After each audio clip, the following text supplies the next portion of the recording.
The Student of the Gun radio preview show. I am your host, Paul Markle. In case you hadn't figured that out, I found something strange this weekend. Apparently, what kind of strange?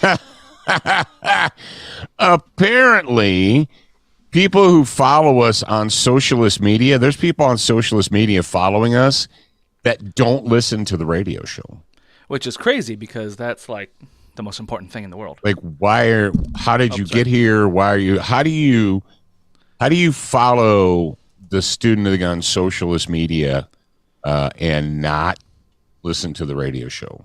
I mean, we love you guys regardless, but why aren't you listening to the radio show? Yeah. Well, and the reason I know this is because people will show up on the socialist media and they'll post comments or questions like, derp, derp. And I'll say, I've said that. I've answered that question on the radio like 8,000 times. So how do you not have that answer? Oh, I don't listen to the radio show. I'm like, well, you should. You should listen to that. And if you guys have a lot of drive time and you need stuff to listen to while you're driving, we have not one, not two, not three, but 4 audio products. We have obviously the Student of the Gun radio, which is the flagship, the number one. And then we have the Morning Mindset, which there are 287 episodes of Morning Mindset. So if you're listening to stuff or you want, like, well, I need stuff to listen to while I'm driving. Well, there's, what would you say? Morning Mindset is how many? At least 280, right? I think it's 285 is where we left off last time, but that's not being updated regularly. In terms of things that are coming out. It's still there. Yeah. But things are coming out every single week. We got SOTG Radio, the Legion of Michael, the Student of the Gun University, or SOTGU, and then we have the bonus hours. We have the grad program. We have 4 different programs being updated every week. Yeah, so, and the Morning Mindset is not, it's not topical. It's not based on current events. So the Morning Mindset is timeless. You could listen to a Morning Mindset episode that was recorded. You could listen to the first one, and it still applies to today. It still applies to this moment. And we have a 5.0 rating. It's the only product we have that actually has 5.0. You're welcome. You're welcome.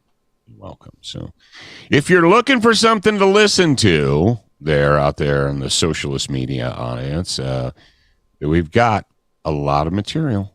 Indeed. Yes, indeed. So what are we going to talk about today? The dam of lies is breaking. And I can only imagine how psychologically uncomfortable it is for your friends and neighbors and your relatives who were good little slaves for the last 2.5, 3 years. All of your good little slave neighbors who went out and they got their masks and they social distanced and they quarantined, they self-quarantined. Quarantine is for the sick, not for the healthy, right?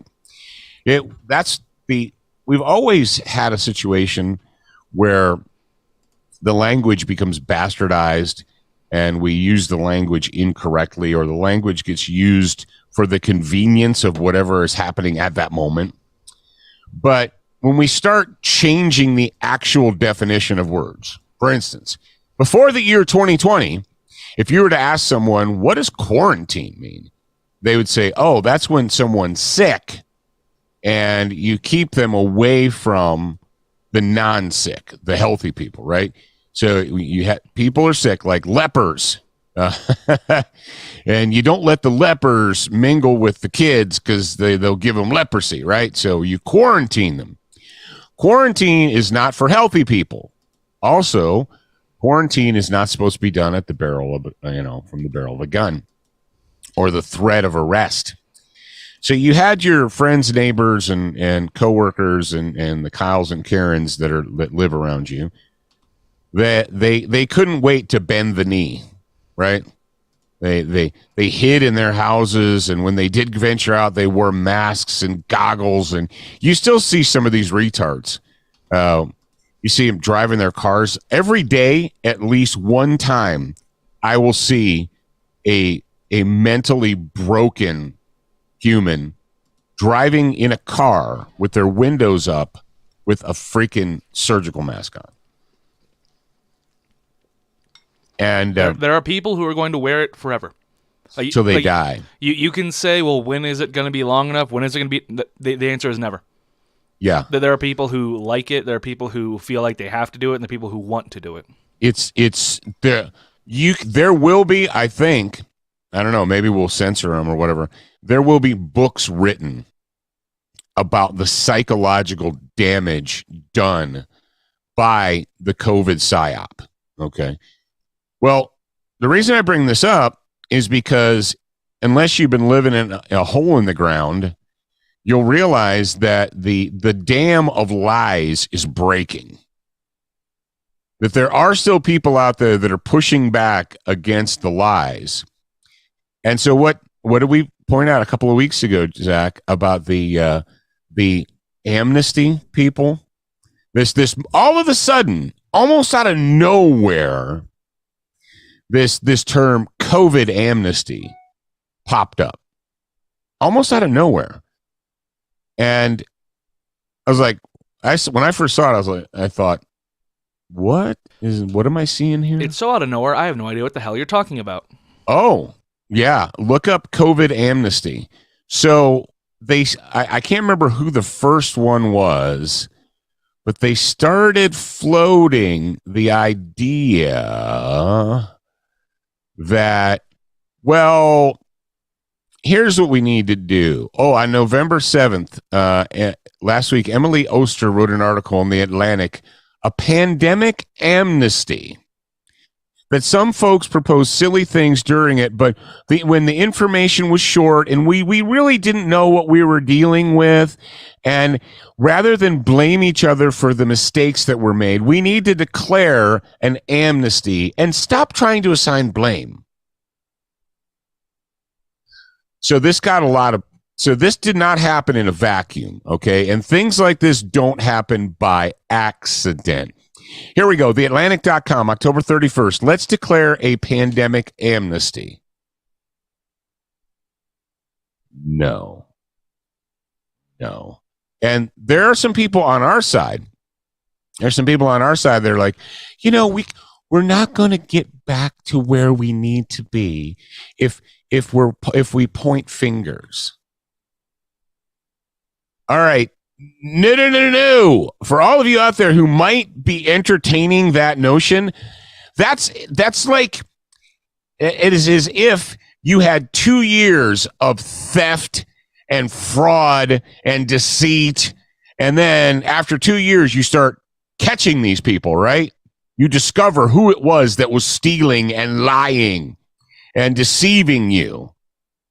And then once the people who've been stealing and lying get caught, they stand up and they're like, well, what good does it do to just point fingers and blame people?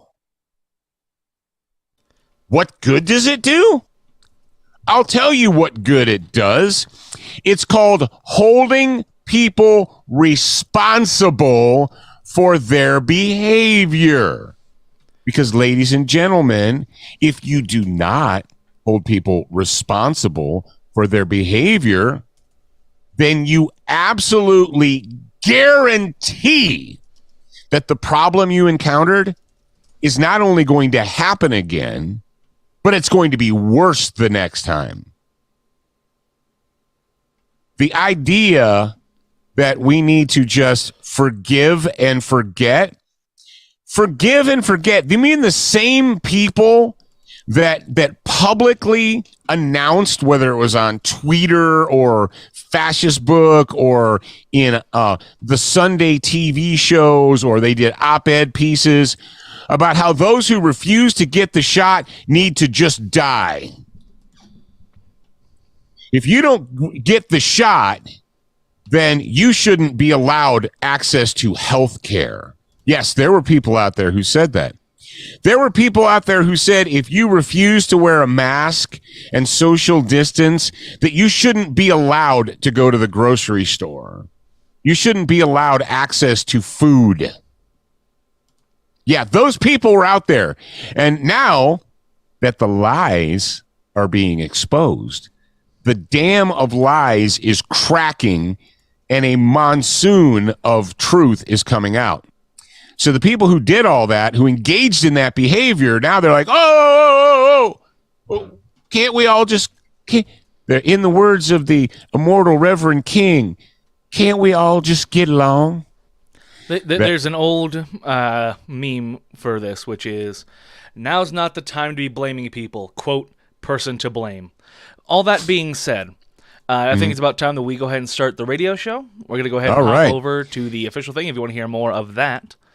So if I've tickled your interest, if your fancy has been tickled, then get over to studentofthegun.com/discord, hop in there, listen live to the full show, and we will see you there.